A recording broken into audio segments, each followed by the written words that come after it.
Hello friends, today we'll start with a new topic, volume and surface area. Volume, we'll start with the name of the topic first. First we'll be discussing about volume and then we'll have a little light on surface area as well. Volume. The volume is a measure of the space inside a solid object. Inside a solid object, or we can say the space occupied by the solid object. Right? Then basically when we'll move to the volume measurement, then volume is the measure of 3 dimension, or we can say all the objects which are 3 dimensional, we can find out their volumes. Moving ahead with the units calculation in mathematics, the units of volume are cube length or length cube. We have some examples with us. Example of volume units are centimeter cube, or we can call it cubic centimeter. Similarly, any of the units like we can call cubic meters or meter cube. Next is surface area. Surface area is the area of all the flat surfaces of the 3-dimensional object. Or if I talk about the surface area of any object is basically the outer shell of that particular 3D object. Or we can say the outer shell is made by the surfaces, maybe the curved surfaces or the flat surfaces. So all the surfaces kind of flat or curved, we can find out the area and add them to all for getting the surface area of that particular object. Moving on, we'll discuss in this chapter few of the 3D shapes, their volumes, their surface areas, and we will be discussing about the combination of the shapes and the frustum of a pole. Starting with the very first, cuboid. Cuboid, as we all know, is a shape with flat surfaces. We have all over 6 rectangular surfaces, and finding out their areas is simply length into breadth. So they have length, they have height, they have breadth as their 3 dimensions, and finding out all the 6 surfaces area as L into B, B into H, and H into L repeatedly 2 times, and adding them all will give us the total surface area of the cuboid. So simply the surface area of the cuboid is the sum of the areas of each face, or we can say surface area is 2 times of LB plus BH plus HL. Similarly, when we move on to the volume, we get L into B into H. Sorry. Moving on to the next 3D shape, cube, we have the volume of the 3D shape cube as similar as to cuboid. We have their length, breadth and height all equal with each other. So we consider all the edges of the cube being small a. Volume will be A into A into A, that is A cube, and then we move on to the surface areas. So all the surfaces here will become from rectangle to a square, and square's area is side square. We have total 6 flat surfaces here, so we'll have 6 squares. Similarly, simply adding to all the surfaces to get the total surface area of the cube, we'll get the TSA being 6A square. The third solid shape, we'll discuss about the cylinder. Cylinder is a 3D shape made up of the flat surfaces or the 2D shapes. As we can see here, we have a rectangle along with the 2 circles, one on the upper edge and another on the lower edge. So simply if we want the surface area of a cylinder, we'll be adding the areas of the 2 flat circles along with the area of the rectangle. So 2 flat circles we have area as pi r square plus pi r square, and the rectangle's area we have as L into B. Simply we get cylinder's surface area as 2 pi RH plus 2 pi r square. Moving on, after cylinder, moving on to the example of the cylinder, we have so many 3D shapes around us. Like we have a soup can. Soup can is having the top and the bottom as two flat circles as their cover and the bottom, and the level marked on it is considered as a rectangle rounded in the shape of a cylinder. Now we'll start with the volume of the cylinder.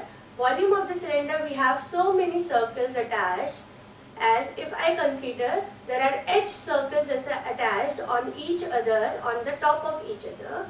So the circle's volume will be simply area of one circle into the number of circles. Simply we have volume being pi r square, one area of the circle, into the number of circles being h, or we can say the cylinder's height will be h. So the volume of the cylinder will be pi r square into h. Starting with the next 3D shape, we have cone with us. As we all can see, the cone and a cylinder is related, or we can say interlinked to each other. We can see here we have a cone on our right hand side and we have a cylinder on our left hand side. So here the vertical height and the radius of the cylinder and cone are same. If I fill up the cone with a tap of height h and radius r, only 1/3 of the cylinder will be filled. So for filling up the total cylinder, we need the cone filled 3 times. Simply the 3 volume of the cones will be the volume of the cylinder, or we can have the volume of the cone being 1/3 to the volume of the cylinder. Moving on to the surface area, as we have seen a circle with radius small l. So we have a cone cut from the radius and made a cone. The area of the circle having sector, or we can have having the circumference being 2 pi l is pi l square, as l being the radius of the circle. Then area of the circle having circumference 1 will be pi l square divided by 2 pi l by the unitary method.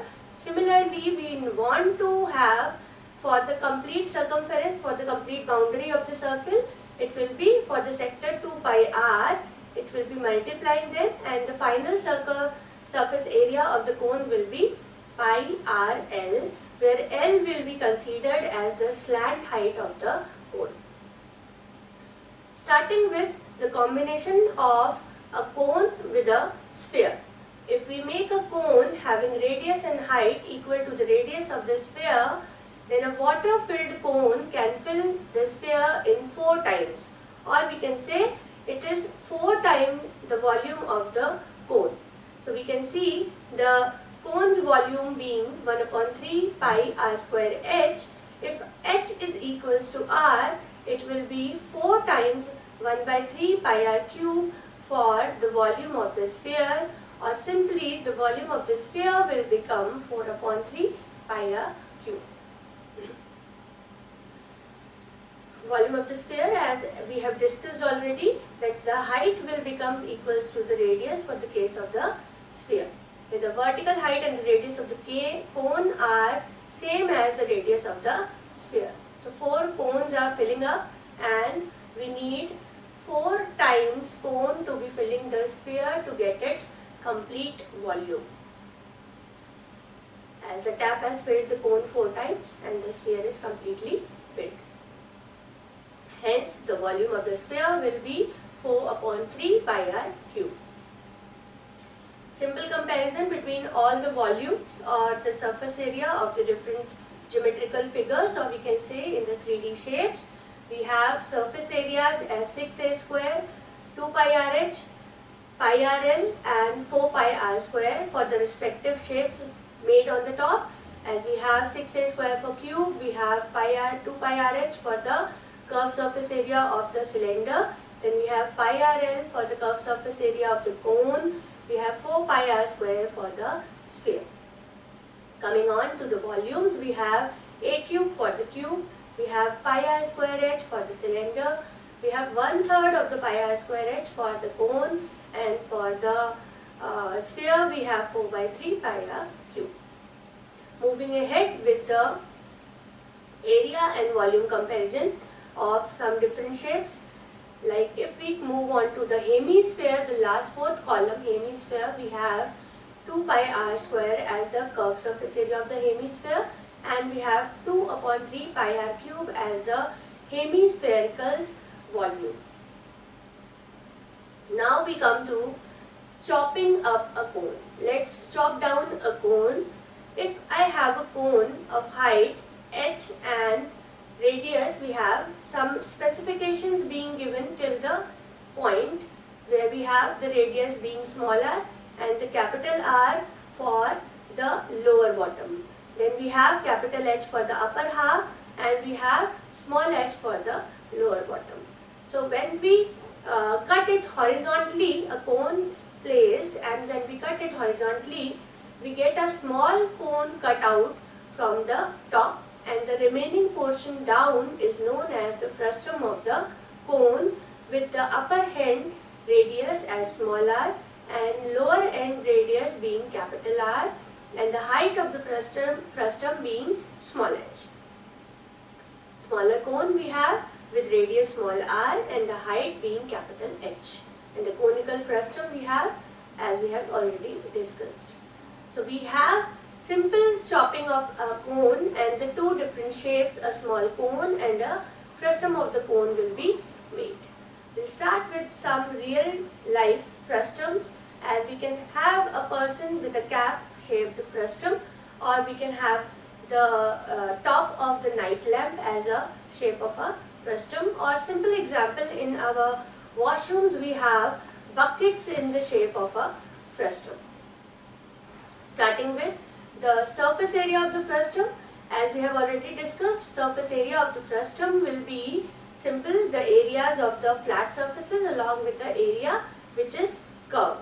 So we have here one curved surface area and two flat surfaces. Two flat surfaces are in the shape of a circle.